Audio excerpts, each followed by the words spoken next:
Fala, pessoal! Estamos aqui para gravar mais um episódio da quinta temporada do podcast Conversas Sustentáveis, essa que a gente intitulou como Pílulas Sustentáveis. A gente sempre falou de sustentabilidade nos negócios e sempre falamos de pautas, às vezes, um pouco mais técnicas. E o que a galera vinha pedindo era, falar do início, né? Para todo mundo entrar na mesma página, entender o que se trata. E é o que a gente está fazendo. A gente acabou escutando quem está escutando quem está escutando, sendo redundante, para a gente poder acertar. E o episódio de hoje a gente vai falar sobre sustentabilidade de uma forma racional. Às vezes as pessoas assim, mas não é racional tudo que está acontecendo. Então vamos falar sobre isso. Quem está com a gente é o Leandro Narlock. Ele gravou o segundo EP que a gente teve do Conversa Sustentável, a gente falou sobre ecomodernismo, então hoje ele vai nos auxiliar, nos dar o ponto de vista dele em relação à sustentabilidade de uma forma racional. Leandro, seja muito bem-vindo, se tu quiser te apresentar para quem não te conhece, é contigo. Opa, Wagner, tudo bem? Obrigado pelo convite, cara, muito legal estar de novo aqui falando com você. Bom, sou Leandro Narlock, cancelado aí quase toda semana. Sou autor do Guia Politicamente Incorreto da História do Brasil, entre outros livros, e jornalista, fui colunista da Folha, da Veja, da Cruzoé, e é isso. E eu sou fundador do Árvore do Futuro, né, que é uma plataforma, por enquanto é uma plataforma que a gente tenta difundir, bem o tema do nosso podcast de hoje, né, que é um ambientalismo racional, mais ligado a soluções, né, o que funciona. Show de bola. Então, vocês já falam do ambientalismo de uma forma racional e a ideia é que a gente entre um pouco mais nas esferas, né, da sustentabilidade, falar da parte social. Acho que também vale a gente falar de uma forma mais racional. Por que a Árvore do Futuro também se autotitula ambientalista ou falar de uma forma racional? Por que vocês quiseram dar essa cara ou chamar a atenção, ser provocativo nesse sentido? Tá. Não, então, é porque justamente por achar que boa parte do ambientalismo, claro que não é toda, né? Às vezes a gente toma cuidado até para não ficar com um espantalho, assim, né, na cabeça, falar, não, todo ambientalista, ele é louco, ele é dogmático, mas não, é só uma parte, né? E essa parte que, às vezes, ela está muito presa a dogmas, muito presa à imagem, e não pensa na solução de verdade, né? No que funciona ou não. Então, a nossa ideia é isso. Não, peraí, ó, vamos tentar.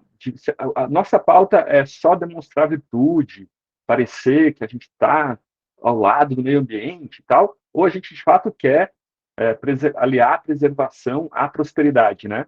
O Árvore do Futuro segue, como a gente já falou antes naquela vez, o ecomodernismo, né? O pessoal que fala, olha, essa história de degrowth, né? De que a gente tem que, para salvar o meio ambiente, a gente tem que encolher a economia. Isso não vai funcionar, assim. Tem muita gente pobre no mundo, essas pessoas merecem ter uma vida melhor, merecem andar de avião, ter eletrodoméstico, ter carro, né? E talvez os ambientalistas não gostem disso, mas as pessoas vão ter isso, né? Se elas puderem. Então, como que a gente vai aliar todo esse novo crescimento econômico com a preservação ambiental? E daí a solução dos ecomodernistas é tecnologia e inovação, né? O exemplo que eu mais gosto disso é a latinha de alumínio, né? Uma latinha de alumínio de hoje, ela tem, não sei se você lembra antes como era, ela era dura, né? Ela tinha 6 vezes mais alumínio do que hoje. Então, e daí assim, ó, tem muita coisa que o ambientalista faz que não é racional, assim, né? Por exemplo, tem aquele livro Apocalipse Never, né, do Schellenberger. Ele calcula quanto carbono foi emitido no mundo porque nos anos 80 os ambientalistas eram contra a energia nuclear, né? Tinha várias nos Estados Unidos, várias empresas privadas e tal, fazendo lá, quase terminando a usina, e daí teve protesto, eles tiveram que converter a usina para uma térmica, a carvão, né? Então, isso aconteceu dezenas de vezes nos Estados Unidos. E daí um caso assim, cara, bem polêmico, já se for para a gente começar com polêmica aí na conversa, que é o da caça, né? Eu acho terrível caçar. Acho que você também, né? Pô, você pega ali um elefante, cara, um bicho quase uma megafauna, entendeu? Né? Um bicho raríssimo, vai dar um tiro nesse bicho, não faz, pra mim não faz o menor sentido, né? Mas aí você tem aquela organização, a PERC, né? Property and Environment Research Center, que eles lidam muito com o lado de direitos de propriedade, né? Como direitos de propriedade podem resolver problemas ambientais. E, e eles falam, ó, e daí eles implantaram na África, em algumas regiões da África, o sistema de venda de direitos de caça, né? Porque, tipo, se você, Wagner, tô falando muito, não, só deixa eu contar esse caso, daí eu já falo. Não, conta, depois eu quero entrar no outro pau. Tá, pode vai lá. Tá. Se você é um agricultor africano e você tem lá a sua plantação, você odeia elefante. Você não suporta. Você está lá com a tua plantação, você está prestes a colher e, de repente, pum, passa uma manada e destrói toda a tua plantação. E daí, baseados nos estudos da Elinor Ostrom, né, a primeira mulher a ganhar o Nobel de Economia e tal, o pessoal implantou um sistema assim, olha, vamos fazer essa comunidade ganhar dinheiro, centenas de milhares de dólares, para vender direitos de caça. Daí, de repente, aquele elefante que as pessoas odiavam, ou pelo menos que não se interessavam em cuidar, ele virou um ativo, né? E daí, nos lugares da África, nos países em que a caça é proibida, a população de elefantes e de rinocerontes está diminuindo. E nos países em que tem esse sistema, ela está aumentando. Então, para mim, é bem esse caso assim, ó, peraí, tem o nosso dogma, não caçar. O nosso dogma é não caçar. Mas se a gente pensar só nisso, e só na nossa ideia, achando que as pessoas vão seguir nossas ideias, o resultado é ruim, a gente vai ter menos elefantes no final. Então, esse para mim é o caso assim, ó, peraí, vamos ser racional, vamos ser pragmático, né? Perfeito. Enquanto estava falando, eu estava anotando aqui algumas questões. Antes de eu entrar nessa pauta que tu comentaste, eu vou voltar um pouco no que tu falou ali do degrowth e a gente acelerar na tecnologia. Muita gente fala que para a gente acelerar na economia, a gente na tecnologia, perdão, a gente vai usar mais recursos também para que isso aconteça. E então, por mais que tu melhore um ponto, tu vai precisar de mais recurso para desenvolver novas tecnologias que teoricamente vão diminuir. Como é que tu enxerga isso? Me dá um exemplo. Eu acho assim, ó, só respondendo já, acho que não é uma coisa preto no branco, né? Não é toda tecnologia vai contribuir. Por exemplo, vai que você consegue fazer um ar-condicionado de R$ 100, né? Esse ar-condicionado tecnológico, simples e mais barato, ele vai gastar muita energia, vai emitir muito gás de efeito estufa. Então, tem um ponto, né? Então, nem sempre. Esses dias eu vi que carro automático, por exemplo, gasta mais combustível que carro manual. E aí, é tecnologia, né? Mas eu acho que, assim, que no geral, é aquela história, né? Casamento, não é porque alguns casamentos dão errado, que toda a instituição de casamento está errada. Quer dizer, sei lá, talvez esteja. Mas não é que você tem, né, não é sempre certo ou sempre errado, né? A gente pode falar, não, é um arranjo social que vale a pena, então. Então, acho que no geral a tecnologia pode ajudar. Mas fala o teu exemplo só para ficar mais claro para mim. Não, na verdade, esse foi uma das pautas que eu estava conversando com o Arthur, né, do livro Nem Negacionismo, Nem Apocalipse. E aí a gente estava nessa conversa e a gente nem falou de exemplos até, a gente só meio que bateu por cima sobre isso.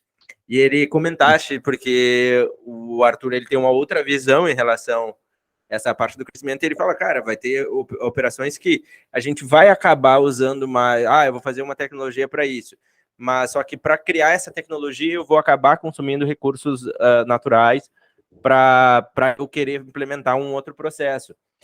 Em contrapartida, eu também vejo que ambientalistas em 1970, 1980 falaram que se a gente como não tem como prever para frente, né? A gente vai acontecer isso, mas eles previam, isso aqui não vai mais existir. Mas com base a tecnologia foi melhorando, aquele processo não existiu, porque a tecnologia, de fato, ajudou o meio ambiente, e eles não previram que ia ter a tecnologia.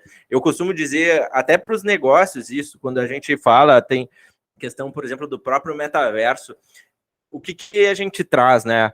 Que o ser humano, ele olha uma visão lógica, 2 mais 2 é 4, 4 mais 4 é 8, e ele tem essa visão. Mas a tecnologia, ela não cresce assim, ela é exponencial. Ela cresce de uma forma completamente disruptiva. E assim como na minha visão, a gente não pode ter essa previsão do meio ambiente, meu Deus, vai acabar tudo, a gente nunca vai conseguir ter essa previsão da tecnologia, porque ela tem um crescimento muito rápido e às vezes ela vai além do que a gente estava imaginando que aconteceria.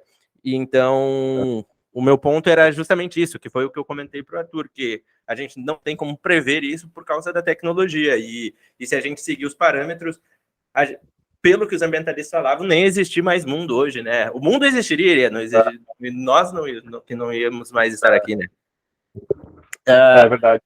Mas eu preciso falar, cara, do livro do Bill Gates. Assim, eu li ele meses atrás e fiquei muito impressionado, assim, como... Manda o nome aí para quem quiser procurar depois. Ah, claro, bota aí também se der, né? É o Como Evitar um Desastre Climático, ou uma Catástrofe Climática, alguma coisa assim. Perfeito. E ele é uma visão nerd dos problemas do mundo, assim, sabe? Um approach muito legal, né? Ele fala assim, não, beleza, a gente emite 55 bilhões de toneladas de carbono equivalente por ano. A gente precisa chegar a zero. Então, esses são os dois números, 55 e zero. Como que a gente vai fazer para o mundo chegar a zero de emissão? E daí ele vai discutindo todo o desafio tecnológico, né? E é muito interessante que ele não culpa ninguém, né? Acho que isso é um viés também que a gente vê em alguns ambientalistas, de how dare you, sabe? Eles são os culpados. Esses dias uma matéria assim, O ser humano tem supremacia. essa de querer achar um culpado para alguma coisa. Pois é. E são os ricos, os Estados Unidos, né? E, na verdade, as emissões de carbono, a gente lançou tanto carbono na atmosfera, causou todo esse problema de aquecimento global, porque a gente queria viver melhor, entendeu? Por um desejo genuíno das pessoas de viver em casas que não voassem com um vendaval, né? De ter telhados, de ter concreto, cimento. Né? Cimento emite muito carbono, né? Impressionante. A produção de cimento é basicamente pegar calcário, torrar o calcário, sai o carbono e fica o cimento, né? E é engraçado que o Bill Gates ele fala, cara, essas coisas são maravilhas tecnológicas. 1 litro de gasolina custa mais barato que uma Coca-Cola. E o negócio, ele a quantidade de energia que tem acumulada ali é impressionante, né? E daí, eu acho que esse que é o problema, né? Que a gente, cimento, concreto, ele cita um caso de uma ponte nos Estados Unidos que ela é de concreto que boia, porque ela é oca por dentro, assim, sabe? E é legal que o cara, ele fala, cara, isso é maravilhoso, né? São tecnologias muito boas. Mas esse é justamente o problema, né? Elas são tão boas e baratas que a gente não consegue substituir, né? Porque seria muito caro, né? A gente conseguir substituir. Então, fato um problema, assim, mas o que eu ia dizer sobre isso? E daí, esse approach eu acho muito bom, né? Tipo, peraí, vamos tentar ver como a gente pode resolver o problema, sem culpar, sem dar discurso, sabe? É uma coisa muito legal, né? Mas voltando à tecnologia, tem um caso muito legal do petróleo, né? Que talvez exemplifique um pouco essa ambiguidade, né? No século XIX, aquela revista Vanity Fair, ela publicou uma imagem, uma charge, assim, uma caricatura de baleias de terno, assim, tal, de vestido, baleias, e a legenda era: baleias comemoram a invenção do querosene. Porque até então, para se ter energia em casa, luz em casa, você tinha que queimar óleo de baleia, né, óleo de pinguim e tal. E daí, com a querosene, isso não foi necessário. O mercado de baleias, né, que tinha no mundo todo, as baleias estavam quase sendo extintas, o querosene resolveu. Mas, na verdade, mais ou menos, assim, porque, por outro lado, a gente teve barcos movidos a gasolina, né? E daí, na Noruega, no Japão, onde a exploração de baleia continuou, você teve um aumento da caça de baleia. Então, ali, elas, de fato, alguns grupos foram extintos, né? Também por causa do petróleo. Então, às vezes, uma tecnologia, como você disse, né, é meio imprevisível, né? Ela pode ter um benefício e um malefício junto, né? Perfeito. Ali, a gente trazendo essa questão da sustentabilidade racional ou emocional, a pessoa que defende a pauta de sustentabilidade, dificilmente ela vai dizer, não, eu estou sendo emocional, eu estou indo pelo certo, isso é o correto. como é que a gente pode fazer esse comparativo para que a pessoa, a gente diga, cara, olha, na verdade, essa atuação está sendo embasada muito pela emoção, porque se a gente olhar os dados aqui, porque vai ter dados de tudo que é frente, né? Tem gente que vai seguir um ponto ou outro. Qual é a tua sugestão? Como é que a gente pode auxiliar essas pessoas que estão dando informação ou estão sendo influenciadas por coisas que acontecem, que dizem na TV, que um artista influente fala no Insta? Qual é que tu acha que é o caminho para que a gente possa trazer mais seriedade para o assunto e eu não botar, é porque eu acho legal a gente parar de consumir produtos sem agrotóxicos, vamos dizer, entre aspas. Cara, eu acredito que boa parte, assim, talvez o ambientalista mais tomador de decisão, aquele cara que está em empresa, que está em fundo verde e tal, é um cara que ele é sensível a apelos à racionalidade, né? Alguns. É, Eu já conversei com algumas, não vou citar nomes aqui, mas inclusive aqui no podcast com o vice-presidente de operações, que o cara ele estava preocupado com o plástico ainda. Pois é. Era uma meta deles, era uma meta. Qual que era a meta? Acabar com o plástico. Primeiro do serviço, exato, e empresa grande. Mas não vou citar nomes. Isso acho que você já deve estar cansado de ouvir aqui, mas uma coisa que me irrita muito, cara, uma das coisas que mais me irritam na vida é sacola de papel. Assim, é tipo um masoquismo, sabe? Coletivo. Ela é ruim. Ela fura toda hora e ela é ruim para o meio ambiente, sabe, né? A gente já falou no Árvore várias vezes, assim, de 8 critérios ambientais, a sacola de papel, ela perde em 7. Ela só ganha na questão do lixo, né? Que daí o lixo plástico a gente sabe que sim é um problema. E o tamanho, né? Ela é muito pesada e muito grande. Para você carregar a mesma quantidade de um caminhão de sacola de plástico, você precisa de 6 caminhões de sacola de papel. Da onde, cara? Da onde que as pessoas acham que isso é sustentável, assim? Mas enfim. Mas voltando à questão, cara, talvez um approach de não ser combativo, sabe? Eu vejo muito assim na política, né? Os liberais e tal, e todo esse jogo de Twitter, que às vezes você ser mal educado, ser beligerante, você protege as pessoas se protegem contra a tua opinião, né? Elas ficam com vontade de discordar de você quando você é muito estridente e tal. Então, talvez uma postura mais diplomática, conciliadora, como você faz, né? Acho que é muito mais interessante. Perfeito. Sabe que um dos locais lá que a gente trabalha, a nossa empresa, ele ganhou como terceiro hub de inovação no Brasil. Aí, uns tempos atrás, aí, fui almoçar com o pessoal de lá que trabalha, que é responsável por fazer a gestão do espaço. E aí a gente estava falando sobre essa questão do defensivo agrícola ou agrotóxico, né?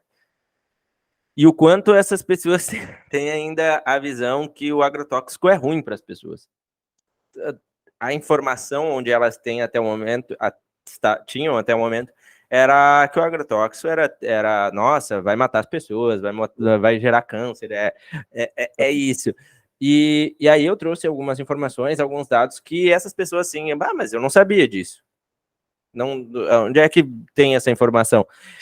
Tu não acha que essas informações não são tão... Por qual motivo tu acha que essas informações não são tão abertas? Por que isso não está correndo dentro das mídias de uma forma mais ampla e que tem acesso mais fácil? Hoje, claro, eu, tu, ou pessoas que são da área, a gente sabe onde buscar, a gente vai atrás, mas para o leigo, ele não é tão claro essas informações. É mesmo, né, cara? Porque eu também gostaria de saber, assim, muito o jornalismo ambiental mesmo, né? Mesmo de grande televisão, assim, ele fica muito tem um conceito que eu gosto muito, agora mudando um pouco de assunto, que é campeonato de virtude. Tem um texto que o cara chama de Piety Contest, né? E ele fala o seguinte, olha, imagina um grupo em que a verdade não é tão importante. O que faz as pessoas subirem e ganharem status, ganharem reconhecimento, é o quanto elas demonstram lealdade a um valor abstrato. Então, seja diversidade, sustentabilidade, né? Você vai se sair bem no grupo se você se mostrar profundamente é, preocupado com aquilo e engajado naquele assunto, né? E daí, se alguém chega com, não, mas espera aí, veja, os números mostram que os orgânicos, os agrotóxicos, que a igualdade salarial entre homens e mulheres não é bem como vocês estão pensando. Daí, opa, essa pessoa, ela está indo mal no campeonato de lealdade ao valor abstrato. Então, as pessoas, não, você fica para fora. Né? E parece que a gente vê muito isso. Na verdade, parece que ela não é tão importante, assim, o racional, né, o que de fato funciona, não é tão importante, né?